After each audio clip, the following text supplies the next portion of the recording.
पानी।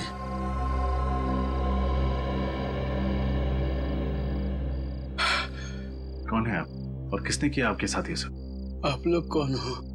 हम लोग सीआईडी से। हमने यहाँ जंगल पे छापा मारा। भगवान का लाख लाख शुक्र है, आपको मेरा संदेश मिल गया।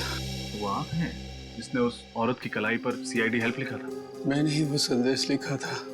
मैं एक डॉक्टर हूँ। 2 साल पहले नीलगिरी में मुझे भेजा गया था।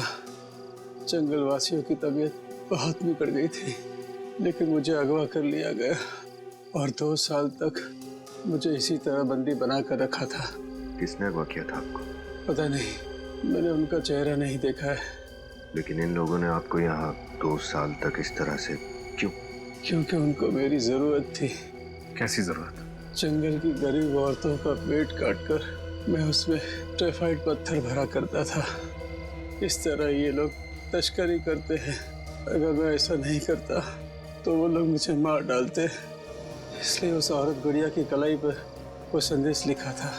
बस यही उम्मीद थी कि आप लोग आएंगे, मुझे और उन औरतों को इस नर्क से बचा देंगे। तो वो डॉक्टर आप हैं? हाँ।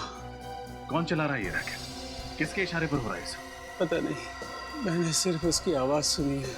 जब वो मुझे यहाँ मिलने आता है तो मेरी आंखों पर पट्टी होती है। वो आपसे इस झोपड़े में मिलने आता है? हाँ। ये क्या है?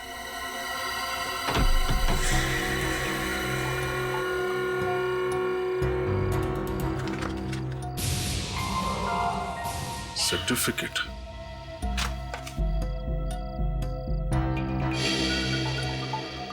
मेडल।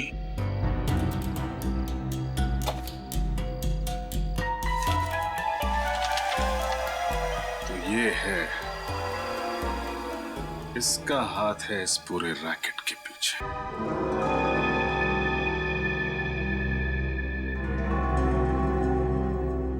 अरे डॉक्टर साहब, इतनी जल्दी भी क्या है? देख लीजिए कहीं कोई जरूरी सामान छूट तो नहीं गया। जंगल के अंदर एक झोपड़ा, झोपड़े के अंदर एक बक्सा, बक्से के अंदर एक सर्टिफिकेट, एक मेडल, और इनमें छुपा एक राज। क्यों डॉक्टर साहब? डॉक्टर साहब, बेटा मैं कोई डॉक्टर वॉक्टर नहीं हूँ। मैं तो इस गांव का गरीब मास्टर जी हूँ। मास्टर जी या फिर मास्टर माइंड? टाइफाइड की स्मगलिंग का रैकेट आप ही चलाते हैं ना? टाइफाइड जंगल से बाहर निकालने के लिए जंगल की मासूम औरतों का पेट काटकर उन्हें कुरियर का पैकेज बनाकर खुद मालामाल होना चाहते थे। ये कैसा आरोप लगा रहे हैं आप लोग मुझ पर? मैं तो गांव का एक गरीब मास्टर जी हूँ जो इस केस की तह तक पहुंचने में आप लोगों की मदद कर रहा हूँ। मुझे नहीं पता कि ये टाइफाइड पत्थर है। ओह, हम तो भूल ही गए थे कि आप एक गरीब लाचार गांव वाले हैं। आपको कैसे पता होगा कि उस पत्थरों की कीमत क्या है? वही तो आप लोगों को गलतफहमी हुई है। गांव का बूढ़ा मास्टर इन पत्थरों की कीमत से अनजान हो सकता है, लेकिन डॉक्टर निशिकांत नहीं। नेशनल प्राइड अवार्ड जीतने वाले आर्कियोलॉजिस्ट को तो पूरा ज्ञान होगा, और होना भी चाहिए। एक कदम भी आगे मत बढ़ाना वरना। जरा ध्यान से देखो डॉक्टर साहब, हमारे हाथ में बंदूक है। ये चाकू हमारा क्या बिगाड़ लेगा? ये कोई आम चाकू नहीं है। इस चाकू की धार पे मैंने जहरीले पौधे का लेप लगाया हुआ है। ये वही जहर है जिससे उस आदमी की मौत हुई थी? हाँ, उस आदमी के हाथ का टैटू देखते समय मैंने उसके हाथ में छोटा सा पिन चुभो दिया था जिसमें ये जहर लगा हुआ था। कुछ ही पल में तुम भी बीरों में कैद हो गए। इससे तो अच्छा होगा कि मैं अपनी जिंदगी खुद ही खत्म कर लूं।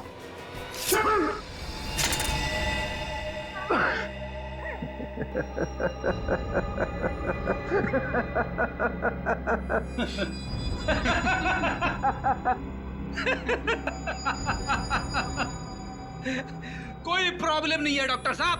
हमारे डॉक्टर सालुंके साहब ने जहर को बेअसर करने की दवाई दी है, एंटीडोट।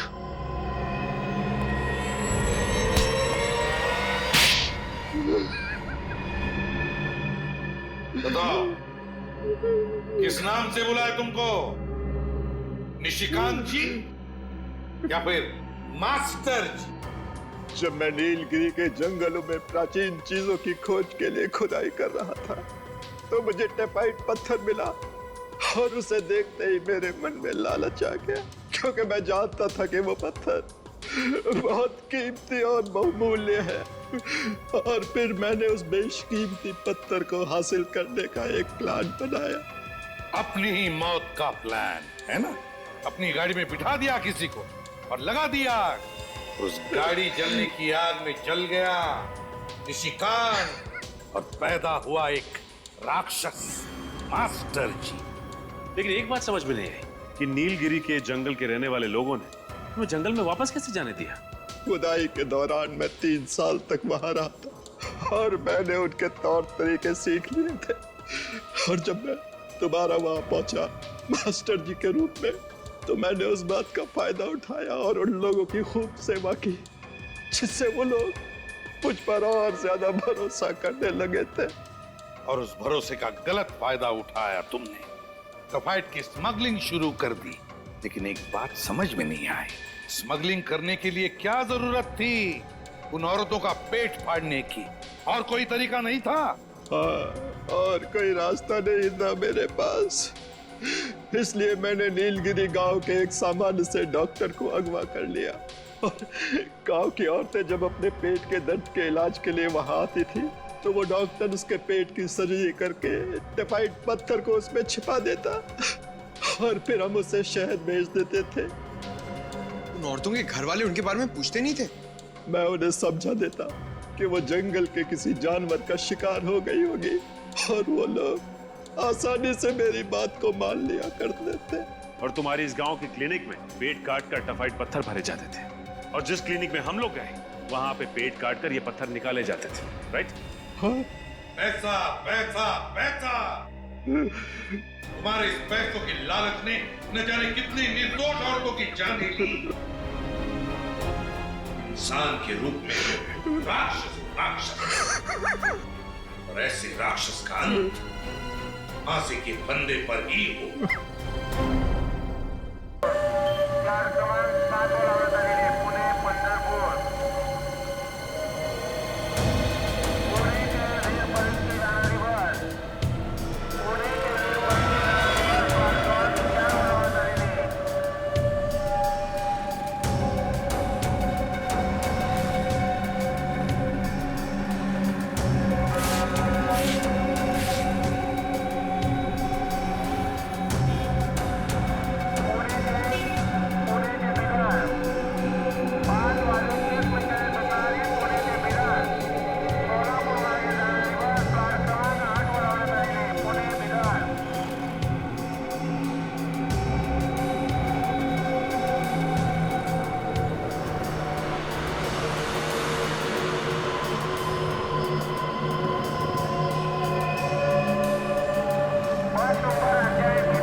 फिर उधारी क्या चाहिए?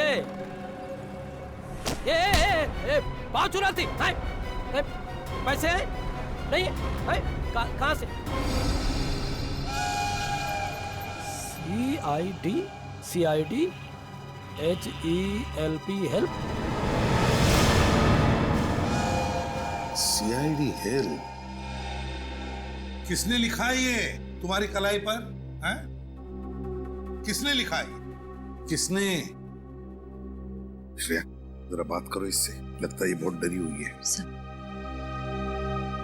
देखो, अगर तुम हमें कुछ बताओगी नहीं तो हम तुम्हारी मदद नहीं कर पाएंगे। डरो मत, जो भी है सब सच सच बता दो। कौन हो तुम? तुम्हारा नाम क्या है? तुम चोरी क्यों कर रही थी?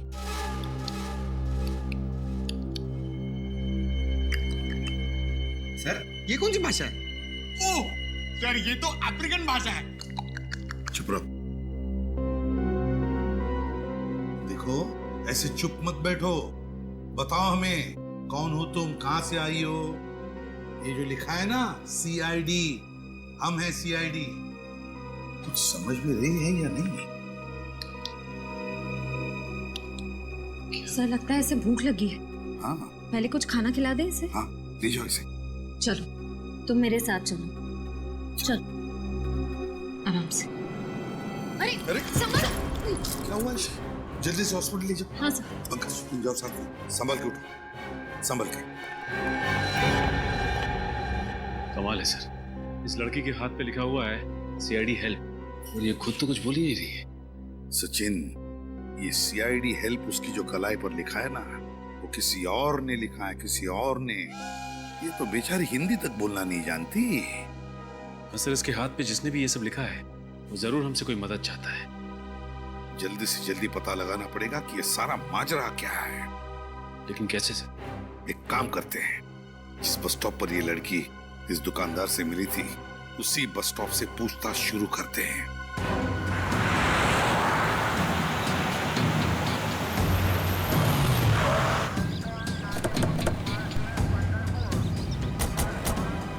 कहाँ पे सोई थी वो औरत? साहब उधर सोई हुई थी, ये सामने वाली दुकान मेरी है। सर हो सकता है उस औरत को किसी ने इस बस स्टैंड पे लाके छोड़ दिया। हो सकता है। उन पैसेंजर से पूछो जो रात को यहाँ पे सोए हुए थे, उनमें से जरूर किसी न किसी ने उस औरत को देखा होगा यहाँ। सर आपने इसको देखा है कहीं?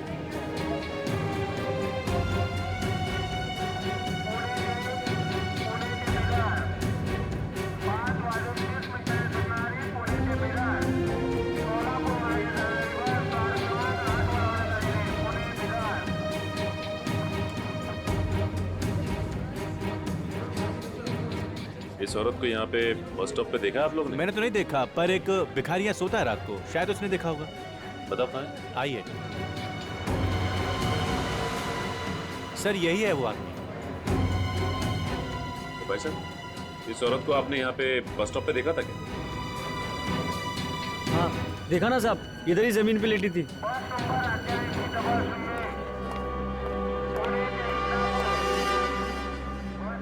इस औरत को तुमने यहाँ पे जमीन पे लेटे हुए जी साहब। तो तुमने उसे यहाँ बस स्टॉप पे आते देखा क्या? साहब वो अपने आप थोड़ी ही आई थी, उसको तो लाया गया था। साहब बताओ बात क्या है, क्या जानते हो उसके बारे में? साहब रात करीब 2 बजे जीप में 2 लोग इसको लेकर यहाँ आए थे और इसको छोड़कर यहाँ से चले गए। वो औरत चीखी चिल्लाई नहीं? नहीं साहब, शायद बेहोश थी, या हो सकता है वो नींद में हो। तुमने गाड़ी का नंबर नोट किया? कुछ याद है तुम्हें? साहब बहुत अंधेरा था। ये सब तुम्हें अजीब नहीं लगा? तुम उस औरत की मदद कर सकते थे। मैं किस किस की मदद करूं? ऐसा तो पहले भी हो चुका है। मतलब? इससे पहले भी 2 बार ऐसा हो चुका है। कुछ लोग औरत को लेकर यहाँ आते थे और छोड़कर चले जाते थे। मैं खुद की मदद नहीं कर सकता साहब, तो उसकी क्या मदद करेगा? इसका मतलब इससे पहले भी 2 औरतें उस दरिंदे का शिकार हो चुकी हैं। लेकिन सर अभी तक हमारे पास उन दोनों औरतों के गायब होने की जानकारी नहीं है। हाँ, क्योंकि उन दोनों के हाथ पे सीआईडी हेल्प नहीं लिखा हुआ था। सर अब क्या करें? उस औरत के होश में आने का इंतजार। सालून के साहब उस औरत के साथ में ही हॉस्पिटल में जहाँ पे उसका इलाज चल रहा है। अब इस केस की तह तक सालून के साहब ही पहुंचा सकते हैं। अब कैसी तबीयत है इसकी? पहले से बेहतर है बस। और क्या बता सकता है इसके बारे में? बस 2 बातें पता चली हैं। एक तो ये कि इसके खून में हमें एक ऐसी दवाई मिली है जिसकी वजह से ये अपनी याददाश्त खो बैठी है। सर इसीलिए इससे अपना नाम नहीं याद आ रहा था। ये कौन है, कहां से आई है, इसके साथ क्या हुआ है, इसे कुछ पता नहीं। इस औरत की पूरी तरह से याददाश्त चली गई है, तो फिर ये औरत जरूर कुछ न कुछ तो जानती है। कोई ऐसा राज जो कोई नहीं चाहता उसका पर्दाफाश हो, पर हम उस राज का पता तो लगा ही लेंगे, और किसका राज है ये भी पता लगा लेंगे। और दूसरी बात ये बॉस कि इसके पेट की सर्जरी की गई है। इसका पेट काटा गया है और लगभग 25-30 घंटे पहले ही वापस से टांके लगाकर पेट सिला गया है, वो भी सस्ते वाले नायलॉन धागे से। पेट को काटा है तो कहीं इसका कोई ऑर्गन तो नहीं निकाल लिया? इसके किसी अंग की चोरी नहीं हुई है। तो फिर क्या हो सकता है? क्यों काटा होगा इसका पेट? ये बात अभी पता नहीं लगी है। सर इस औरत को तो कुछ याद ही नहीं है। अगर से होश भी आ गया तो भी हमें कोई जानकारी नहीं मिल पाएगी। पता लगा लेंगे निखिल, पता लगा लेंगे। वो 2 औरतें, बिल्कुल ऐसी 2 औरतें जिनको इसी हालत में छोड़ा गया था उस बस स्टॉप पर, उन 2 औरतों के बारे में पता लगा। आसपास जितने भी हॉस्पिटल्स है वहां जाकर के पूछताछ करो, पता लगा उन 2 औरतों के बारे में, कोई ना कोई सुराग तो जरूर मिल जाएगा।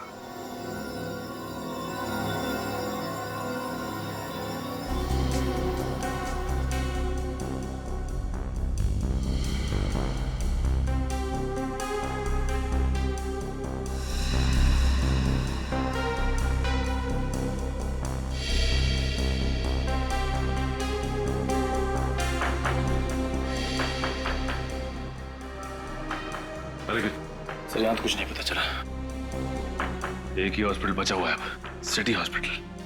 वहां चल के देखते हैं। Sir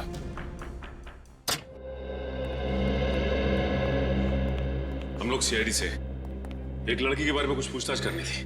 CID? जी हाँ, सीआईडी। इस फोटो को ध्यान से देखिए और बताइए कि क्या ये लड़की अपना इलाज करवाने के लिए आपके हॉस्पिटल में आई थी? जी हाँ, इस लड़की के पेट पे ऑपरेशन का निशान है। घाव देख के लगता है मानो इस लड़की का ऑपरेशन 2-3 दिन पहले हुआ। तो हम जानना चाहते हैं लड़की इस हॉस्पिटल में एडमिट हुई थी या नहीं। सर ये तो क्या? सर हमारे हॉस्पिटल में 2 औरतों की लाशें आई हैं। 2 औरतों की लाशें? हाँ सर, और उनकी वेशभूषा तकरीबन ऐसी ही थी और उनके गहने भी तकरीबन ऐसे ही हैं। तो क्या उन दोनों औरतों की लाशें अभी भी मुर्दा घर में? हाँ सर, उन दोनों लाशों की शिनाख्त करने अभी तक कोई नहीं आया है, इसलिए वो दोनों लाशें मुर्दा घर में ही है। ठीक है, तो इन दोनों लाशों को हम देखना चाहेंगे। ठीक है सर, मैं अभी मॉर्ग के इंचार्ज को बुला देती हूँ। प्लीज। हेलो, आप जल्दी से लॉबी में आ जाइए, सीआईडी वाले आए हैं। सर वो आ रहे हैं।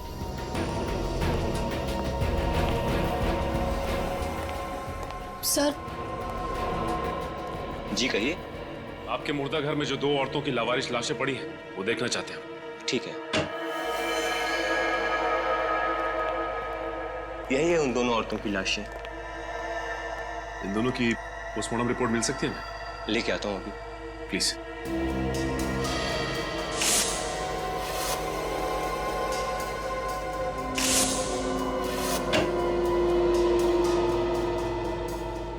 ये रही रिपोर्ट। निखिल, ये देखो, पोस्टमार्टम रिपोर्ट में लिखा गया है कि इनके पेट में जो घाव है वो ऑपरेशन की वजह से नहीं है। और जिस डॉक्टर ने पोस्टमार्टम किया है उसका भी यही कहना है कि इनका ऑपरेशन नहीं किया गया है। मतलब सर इनके शरीर से कोई भाग, कोई ऑर्गन निकाला नहीं गया? मतलब ये केस इलीगल ऑर्गन ट्रांसप्लांट का नहीं है, मामला कुछ और ही है।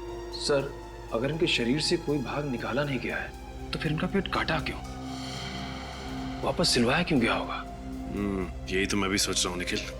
ये देखा तुमने, ये जो सिलाई करने के लिए धागे का इस्तेमाल किया गया है, ये देखो, ये सर्जिकल धागे बहुत ही घटिया क्वालिटी के हैं। तुम्हें याद है सालुंके साहब भी कह रहे थे कि गुड़िया के पेट पे जो टाके लगे थे उनमें भी इसी तरह के धागे का इस्तेमाल किया गया था। सर बस स्टैंड पे उस भिखारी ने बताया था कि उसने वहां पे 3 औरतों को देखा था। सर इसका मतलब? हाँ, और वो तीनों औरतें यही हैं, 2 ये और तीसरी वो गुड़िया।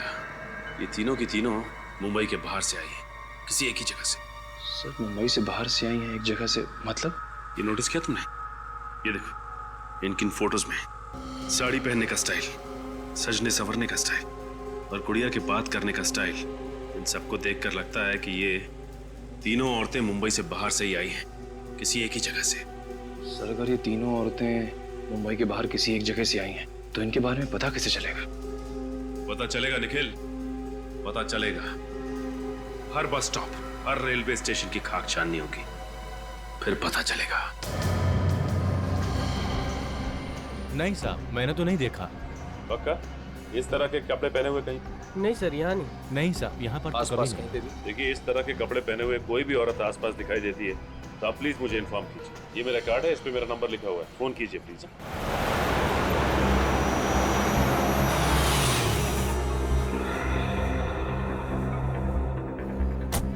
सर ये 6ठा बस स्टॉप है, लेकिन इस औरत के बारे में अब तक कुछ पता नहीं चला। पता चलेगा निखिल, हर बस स्टॉप पे पता करना पड़ेगा, जब तक ये पता नहीं चल जाता कि ये औरतें आ कहां से रही।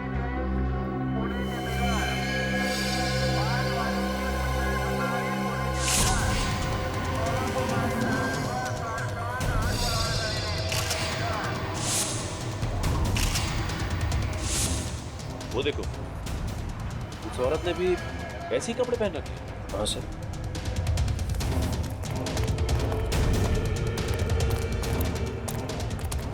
अरे यार सुनिए, देखिए घबराइए मत, हम लोग सीआईडी से।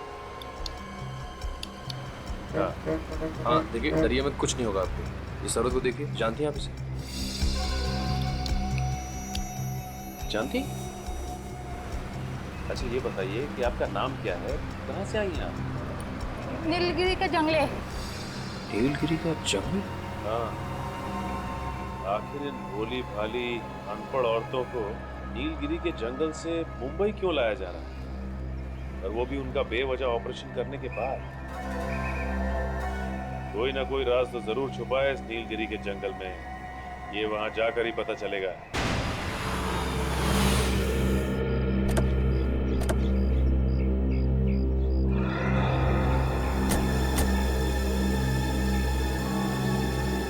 अरे इन गांव वालों का स्वागत करने का तरीका बड़ा अजीब है।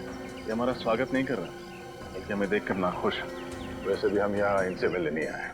हम लोग नीलगिरी की जंगल के उन औरतों के पेट की सर्जरी का राज जानने आए हैं, और हम वो जानकर ही रहेंगे।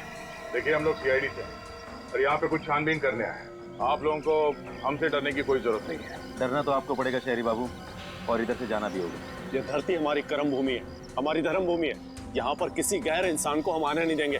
काश हम लोग आपकी बात मान सकते हैं, लेकिन सीआईडी ना ही अपने आगे बढ़ाए हुए कदम पीछे लेती है, और ना ही हमें तहकीकात करने से कोई रोक सकता है।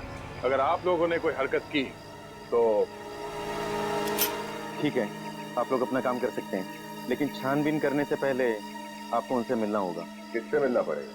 आइए मेरे साथ। चलिए आइए। हाँ भाई मनसुख, अरे एक हफ्ते पहले मैंने तुझसे ऑपरेशन के लिए 1 दर्जन कैंची, 2 दर्जन मोटी वाली सुई और नायलॉन के धागे मंगवाए थे। कब भेजेगा भाई? ठीक है, कल तक माल आ जाना चाहिए। मैं अभी रखता हूँ। माफ कीजिए, क्या चाहिए आपको? इस तरह के नायलॉन का धागा। हाँ हाँ है ना। जानवर कौन सा है आपका? जानवर मतलब? अरे भाई, जानवर बड़ा होगा तो धागा भी ज्यादा लगेगा ना। चमड़ी मोटी होती है ना उनकी। छोटा होगा तो 1 आध मीटर में काम हो जाएगा। मतलब ये धागा सिर्फ जानवरों पे इस्तेमाल किया जाता है? जी हाँ, आपको ये बात मालूम नहीं थी क्या? देखिए, हम लोग सीआईडी से। सीआईडी? जी हाँ, सीआईडी। हमारी जानकारी के हिसाब से ऑपरेशन करने के लिए इस तरह का धागा सिर्फ आपके पास मिलता है। बात तो ठीक है, लेकिन हुआ क्या है? यहाँ पास के बस स्टॉप से हमें एक औरत मिली है जिसका ऑपरेशन किया गया है, और ऑपरेशन करने के बाद टाके इसी धागे से लगाए गए। औरतों के टाके इस धागे से? लेकिन आजकल तो कोई भी डॉक्टर इन धागों से इंसानों पर टाके नहीं लगाता। ऐसे धागे तो सिर्फ जानवरों के लिए उपयोग किए जाते हैं। लेकिन ये धागा एक नहीं, 3-3 औरतों के पेट पे टाके लगाने के लिए इस्तेमाल किए गए हैं। 3-3 औरतों पर? जी हाँ, 3-3 औरतों पर। वैसे ये सामग्री आप जहाँ सप्लाई करते हैं उनकी जानकारी तो होगी आपके पास? जी हाँ, 1 मिनट। ये लीजिए।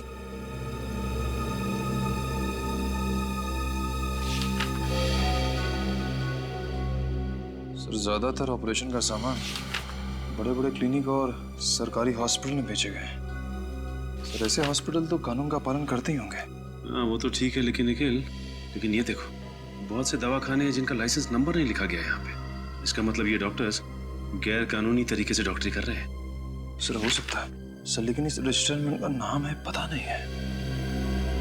क्या चल रहा है? हाँ? चल क्या रहा? जिन दवाखानों का लाइसेंस तक नहीं है, आप उन्हें माल सप्लाई कर रहे हैं, और जिनको माल सप्लाई कर रहे हैं उनका पता तक नहीं है आपके पास। वो क्या, आपसे तो बाद में निपटते हैं। उससे पहले शहर के जितने भी दवाखाने हैं जिनका लाइसेंस नहीं है, वहां पे छापा मारते हैं। वहीं से कुछ ना कुछ पता चलेगा। देखो रामू, ये कोई आम खांसी नहीं, टीबी वाली खांसी है। अगर सही समय पे मेरे पास नहीं आते तो 15-20 दिन के लिए अस्पताल की खटिया पकड़नी होती।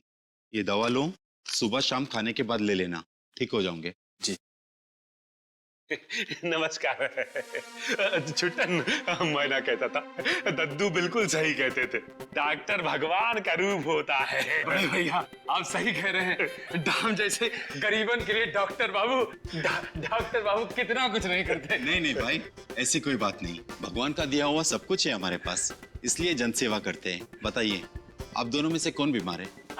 अब बीमार तो कोनो नहीं है डॉक्टर साहब, अब बस थोड़ा सुख सुविधा का बंदोबस्त हो जाए, आपका कृपा हो जाए। मैं समझा नहीं। छुट्टन, क्या है डॉक्टर साहब के, अब औरत का पेट का ऑपरेशन करवाना है। ऑपरेशन? औजार वगैरह तो है, बस ऑपरेशन कर दीजिए। देखिए, मैं ऑपरेशन नहीं करता, मगर आपके पास अगर कोई डॉक्टर है तो मैं अपना ऑपरेशन थिएटर भाड़े पे दे सकता हूँ। साहब, डॉक्टर तो हमारा कोई नहीं है, एक मित्र है हमारे, लेकिन क्या है कि डॉक्टरी का लाइसेंस नहीं है उनके पास। चलेगा? चलेगा। यहाँ पे जो भी डॉक्टर ऑपरेशन करता है उसके पास लाइसेंस नहीं रहता। तो मतलब कोनो टेंशन वेंशन नहीं है? ये कोई नई बात नहीं है। हर महीने एक आध पार्टी आ जाती है ऐसा ऑपरेशन करने। अच्छा, महीने में कौन कौन आता है कुछ बताएंगे का? तुम्हें क्या लेना देना उसे? ऑपरेशन करवाना है तो बोलो, 1 घंटे के 20,000 रुपए। 20,000? बड़े भैया, डॉक्टर बाबू को कितने साल का सजा होगा हवालात में? यही तकरीबन 20 साल का तो होगा। 20 साल? डॉक्टर बाबू क्या बकवास कर रहे हो तुम? एक तो मैं तुम्हारी मदद कर रहा हूँ और तुम मुझे धमका रहे हो। कौन हो आप लोग? डॉक्टर साहब कहा है कि आपके पास जो डॉक्टर्स आते हैं ना, उनके पास लाइसेंस नहीं होता है, लेकिन क्या है कि हमारे पास आपको पकड़ने का लाइसेंस है। ये देखिए, ये देखिए। CID? CID। सर मुझे माफ कर दीजिए, मुझसे गलती हो गई। माफ कर दीजिए। पहले बता, महीने में कौन कौन आता है एक बार यहाँ पे ऑपरेशन करवाने के लिए गैर कानूनी तरीके से? सर गांव के 2-4 गुंडे गांव की कुछ औरतों को लेके आते। गांव की औरतों को लेके आते हैं या फिर जंगल की औरतों को? शायद जंगल में रहने वाली औरतें, लेकिन किस चीज का ऑपरेशन होता है वो मुझे नहीं मालूम। देख, सच सच बोल, झूठ मत बोल, समझा? सर मैं सच कह रहा हूँ, मैं पैसे लेके 2 घंटे के लिए बाहर चला जाता हूँ। और क्या पता है उसके बारे में? सर एक बात है, जो भी औरतें अपने ऑपरेशन करवाने के लिए आती थी वो अपनी मर्जी से आती थी। अपनी मर्जी से आते हैं? बिना जोर जबरदस्ती के? सर ये कैसे मुमकिन हो सकता है? उन गुंडों की तस्वीर बनवानी होगी आपको। जी सर, जो भी आप कहेंगे। एक बात समझ में नहीं आ रही है, कोई भी औरत जानबूझकर अपने आप को मौत के मुंह में क्यों डालेगी? अरे दोबारा क्या कर रहा है सर? वनराज भाई, ये शहरी बाबू लोग कह रहे हैं कि ये CID से हैं और यहाँ छानबीन करने आए हैं। तो आप हैं इस गांव के करता धरता वनराज भाई।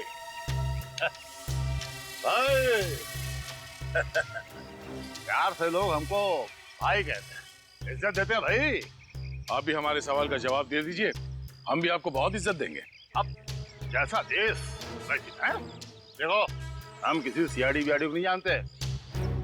यहाँ हमारी हुकूमत चलती है, हमारा राज है यहाँ।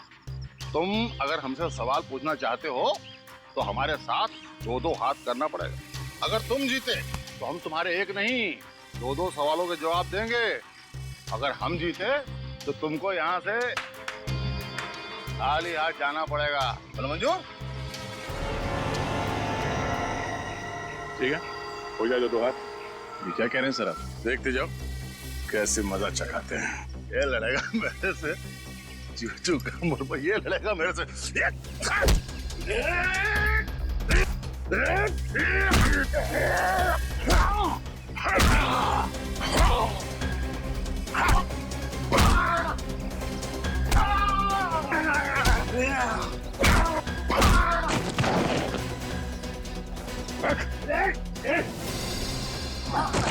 अब मेरे सवालों का जवाब देगा हाँ, या और खातिरदारी करो तेरी? बस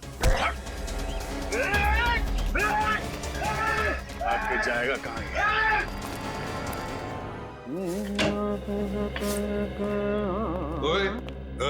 ये क्या ये सुनने के लिए तूने जल्दी बुलाया हमको? तेरा गाना?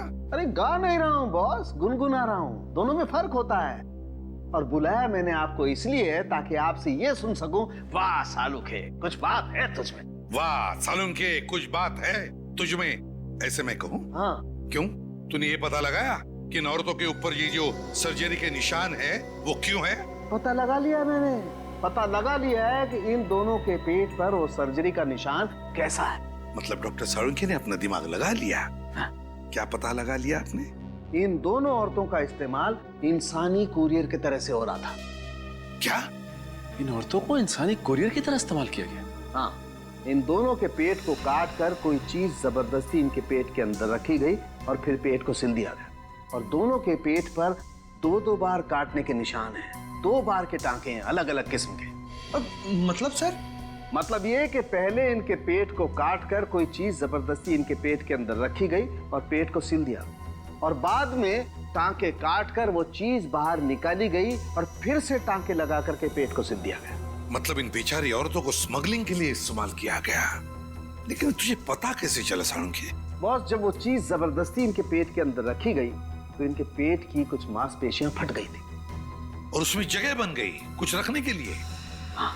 सर अगर ये पहली औरत के साथ भी ऐसा ही हुआ तो पता कैसे नहीं चला?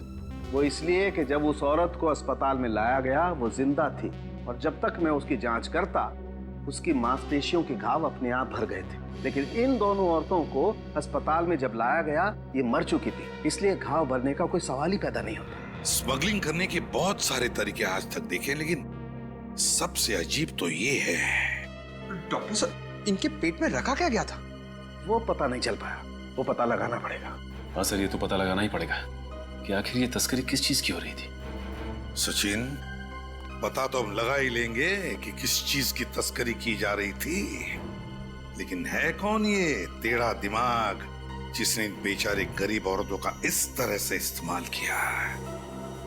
है कौन ये? मनराज, मनराज, ये नीचे,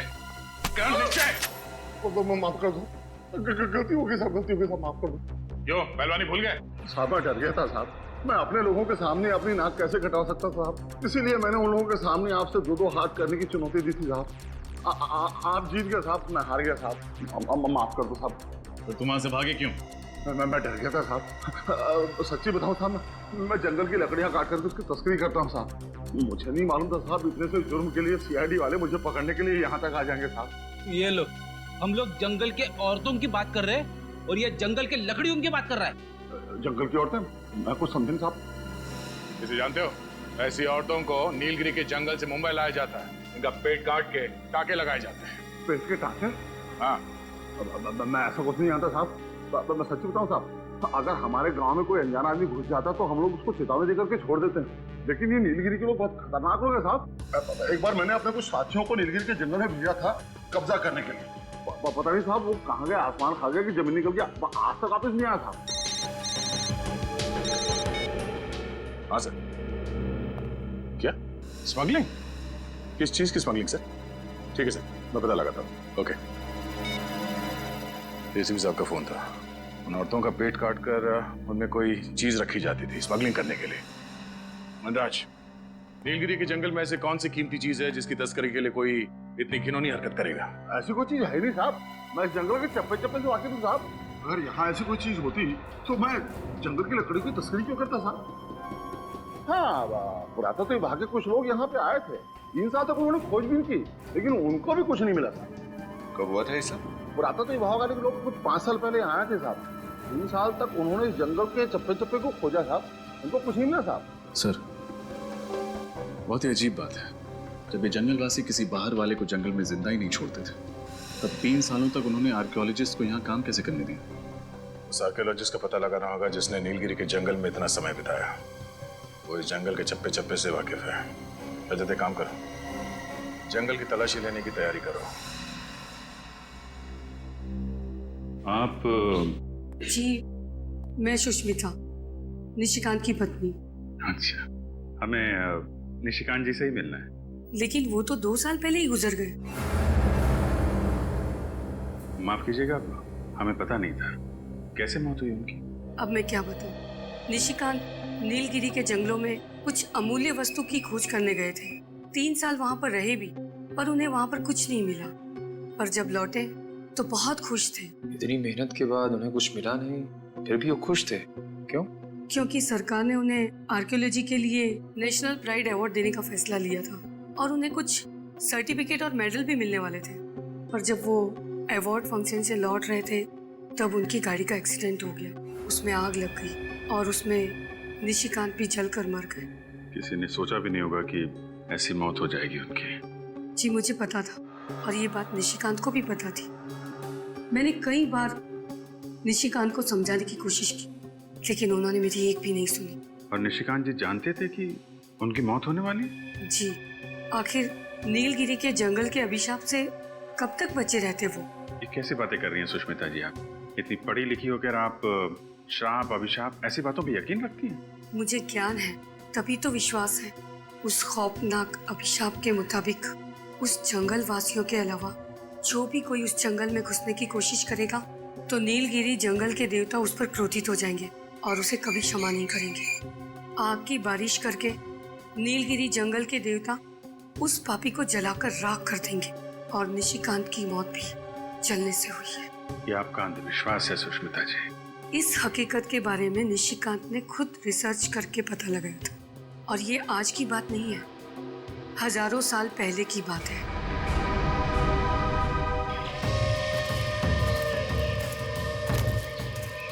सर, जंगलों में जंगली जानवर होते हैं ना? रेडी, जंगली जानवर तो जंगल में ही होंगे ना। ये बात तो है सर, मगर उन जंगली जानवरों ने हम पर हमला कर दिया तो? Yes sir. क्या? जी। क्या हुआ सर? एसीपी सर का फोन था। उन्होंने उस प्राचीन कार, उस आर्कियोलॉजिस्ट के बारे में पता लगा। इसकी तो 2 साल पहले ही मौत हो चुकी है। ये तो बहुत बुरा हुआ। सो तो है विनीत। एसीपी सर ने यह भी बताया कि 2 साल पहले उनको सरकार की ओर से कोई पुरस्कार दिया गया, और जब पुरस्कार मिलने के बाद वो घर लौट रहे थे तो रास्ते में उनकी गाड़ी को आग लग गई और जल के वो मर गए। उनकी पत्नी का कहना है कि नीलगिरी के जंगल में जाने की वजह से उन्हें श्राप लगा। कैसा श्राप?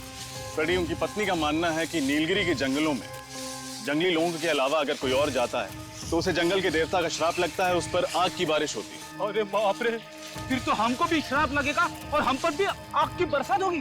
क्या फ्रेडी, भी ऐसी चीजों में मानते हो क्या? नहीं सर, वो बात नहीं है, मगर सावधानी बरतने में ही समझदारी है ना।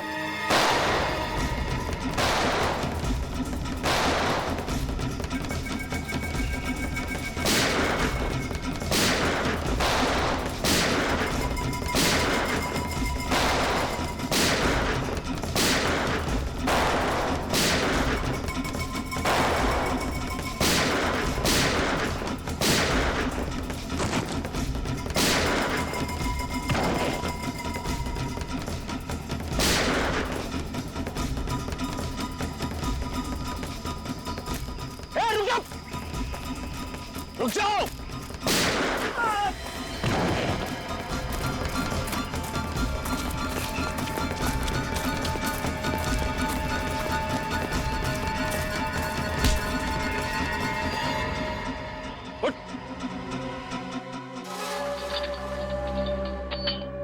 मैं आखिरी बार पूछ रहा हूं, बता क्यों मारना चाहते थे हमें? अरे यार, ये कब से टाक टुक किए जा रहा है? सरल सीधी हिंदी भाषा नहीं आती क्या? आप लोग कौन हैं और इसे बांध के क्यों रखा है? आप कौन हैं और हमसे ये क्यों पूछ रहे हैं? मैं नीलगिरी के जंगलों का मास्टर जी हूँ। 5 साल पहले जब आर्कियोलॉजिकल डिपार्टमेंट यहाँ आया था तब मैं यहीं रुक गया था, ताकि इन लोगों के तौर तरीकों को सीख सकूं और इनकी मदद कर सकूं। तब तो आप इसकी भाषा भी जानते होंगे? जी हाँ, थोड़ी बहुत जानता हूँ। मगर आप लोग कौन हैं? हम लोग सीआईडी से। इस आदमी ने हम पर गोली चलाई थी, इसलिए इसे गिरफ्तार करना पड़ा। ओह, क्या आप इससे पूछ सकते हैं कि इसने हम पर गोली क्यों चलाई थी और किसके कहने पर चलाई थी? जी, मैं कोशिश करके देखता हूँ।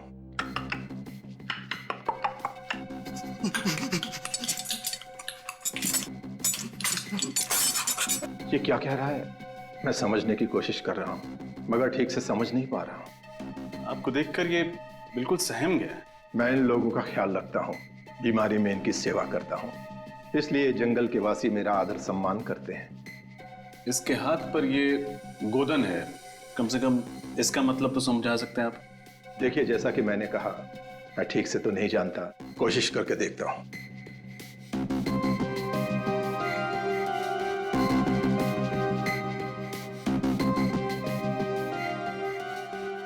इस पर पौराणिक भाषा में ये लिखा है, जिसका मतलब ये है कि ये आदमी जंगल के देवता का सिपाही है और देवता द्वारा दी गई भेंट की रक्षा करना इसका कर्म और धर्म है। देवता का सिपाही सरकारी सिपाही पे गोलियां चलाता है? ये लोग इस जंगल को अपनी जन्मभूमि मानते हैं और इसकी सुरक्षा करना अपना कर्तव्य समझते हैं। इन लोगों का मानना है कि अगर बाहर का कोई इंसान इस जंगल में प्रवेश करेगा तो जंगल के देवता नाराज हो जाएंगे और उन पर आग की बारिश होगी। फिर आग की बारिश? आग की बारिश का मतलब क्या है? हो सकता है ये सब काल्पनिक हो, लेकिन इन लोगों का इस बात पर बहुत भरोसा है।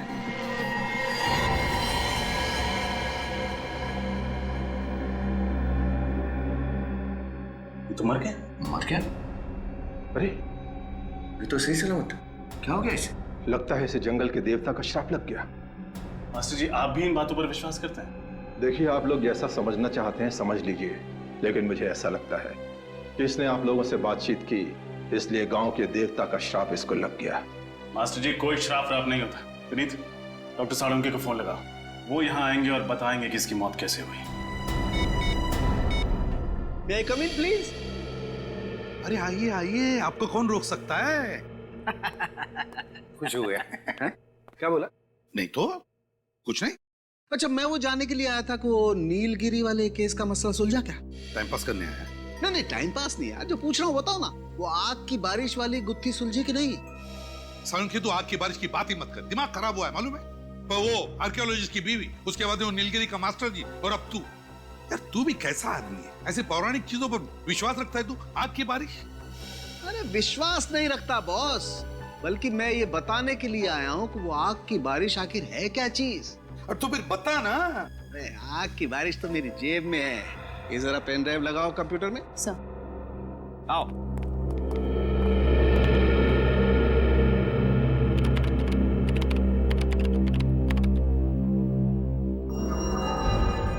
ये देखो बस, ये उल्का पिंड, जिन्हें आप उल्का तारा भी कह सकते हैं। मीटियोराइट्स और कॉमेट्स। एग्जैक्टली, अंग्रेजी में यही कहते हैं। बॉस वैसे तो ये उल्का पिंड ब्रह्मांड में चक्कर लगाते रहते हैं, लेकिन कभी कभी धरती के गुरुत्वाकर्षण, ग्रेविटेशनल फोर्स की वजह से जब धरती की तरफ बढ़ने लगते हैं, तो धरती के अंदर घुसने के लिए इन्हें धरती के वातावरण को चीर करके आना पड़ता है। और ऐसा करने के लिए इन गुरुत्वाकर्षण की वजह से इसमें एक जबरदस्त घर्षण होता है, जिसकी वजह से इनका तापमान बढ़ जाता है। कभी कभी तो इनका तापमान 10,000 डिग्री सेल्सियस से भी ज्यादा हो जाता है। 10,000 डिग्री से भी ज्यादा? तब तो ये आग के गोले बन जाते हैं, और जब ये धरती की तरफ गिरने लगते हैं तो लगता होगा आग की बारिश हो रही है। और बॉस, मेरी रिसर्च बताती है कि हजारों साल पहले नीलगिरी के जंगलों में ऐसी ही आग की बारिश हुई थी। और शायद इसीलिए नीलगिरी के जंगल में रहने वाले लोगों को लगता होगा कि अगर कोई बाहर का आदमी उनकी जमीन पर पैर रखे उनकी देवताओं की इजाजत के बगैर, तो देवताओं को गुस्सा आता होगा और वो आग की बारिश करते होंगे उस पर। आविनत, क्या? अच्छा ठीक है, ओके। यार सालुंखे, तूने तो कमाल का रिसर्च कर दिया यार। तुझे तो गिफ्ट देनी पड़ेगी। हाँ, दो जरूर दो। आजा आजा। सालुंखे, तुझे मैं नीलगिरी के जंगल की सफर करवाता हूँ। नहीं, मैं नीलगिरी के जंगलों में क्या करूंगा? नहीं बॉस, मैं अपनी लैब में ठीक हूँ यार। अबे डरता क्या है? वहां कोई आग की बारिश वारिश नहीं होने वाली है। फिर भी यार। सालुंखे, वहां पर एक नीलगिरी वासी की मौत हुई है हमारे लोगों की आंखों के सामने, और मैं चाहता हूँ कि तू वहां चले जाए। ओह अच्छा, तुम नहीं आओगे? पिकनिक है। नहीं, मतलब तुम होते तो। अब अभिजीत आ रहा है। हाँ ठीक है। और भाभी के हाथ का सलाद भी लेके जाना साथ में। भाभी का नाम नहीं लेना यार। हाँ समझा? अच्छा। क्या यार, फंसा देते हो तुम लोग यार।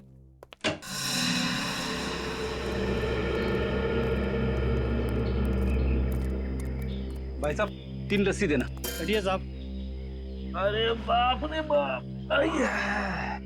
ऐसे कई रहस्य हैं जिनके राज हम अभी तक जान नहीं पाए। आखिर ये सब कर कौन रहा है, और ये सब करने के पीछे उसका मकसद क्या है? जंगल में रहने वाले लोग बंदूकें लेके घूम रहे हैं, ये सब हथियार उनके पास आए कहाँ से?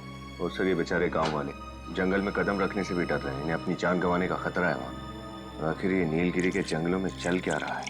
और वो भगवान का आशीर्वाद, आखिर वो चीज क्या है जिसे ये लोग भगवान की भेंट समझते हैं? कोई बहुत ही खास, बहुत ही अनोखी वस्तु होगी जिसको इन जंगल वासियों ने कभी देखा नहीं। और कोई तो कारण है जिसकी वजह से इन जंगल वासियों को लगता है कि भगवान ने ये वस्तु खासकर उन्हीं के लिए भेजी है। और वो आदमी जिसे हमने जंगल में पकड़ा था, वो जंगल का सिपाही था। जंगल वासियों ने उसे उस खास भेंट की रक्षा के लिए तैनात किया हुआ था। मुझे लगता है ये जंगल वाले अनपढ़ हैं, नासमझ हैं। जरूर कोई आदमी है जो इनके दिमाग में चीजें डाल रहा है, लेकिन कौन? सर, मुझे लगता है सब जानने के लिए हमें जंगल में छापा मारना चाहिए। हमें अपनी पूरी ताकत और पूरी तैयारी के साथ जंगल में जाना ही होगा। हाँ सर। मेरे दिमाग में भी यही बात चल रही है विनीत। जब तक हम उस जंगल की खाक नहीं छानेंगे तब तक ये राज राज ही रहेगा। लेकिन मुझे चिंता है जंगल में रहने वाले औरतों की, बच्चों की। छापा मारते वक्त कहीं उन्हें कुछ ना हो जाए। चलो, आपको दे दो। कर दिया सत्यानाश। अब ये दही के पैसे कौन भरेगा? आप इस पर गुस्सा मत कीजिए, इसे जाने दीजिए। पैसे हम भर देंगे। लो, इन लोगों को भगवान का प्रसाद समझो जो आज तुम इनकी वजह से बच गए। मेरी तबीयत खराब है, मैं घर जाना चाहता हूँ। तबीयत ठीक नहीं थी, पहले बोलना चाहिए था ना। जाओ जाओ यहाँ से, नहीं तो और सामान का नुकसान करोगे। अरे जल्दी जा भाई। ये लड़का मुझे कुछ गड़बड़ लग रहा है। मैं देखते ही ऐसे चला क्यों गया? पीछा करते हैं इसका।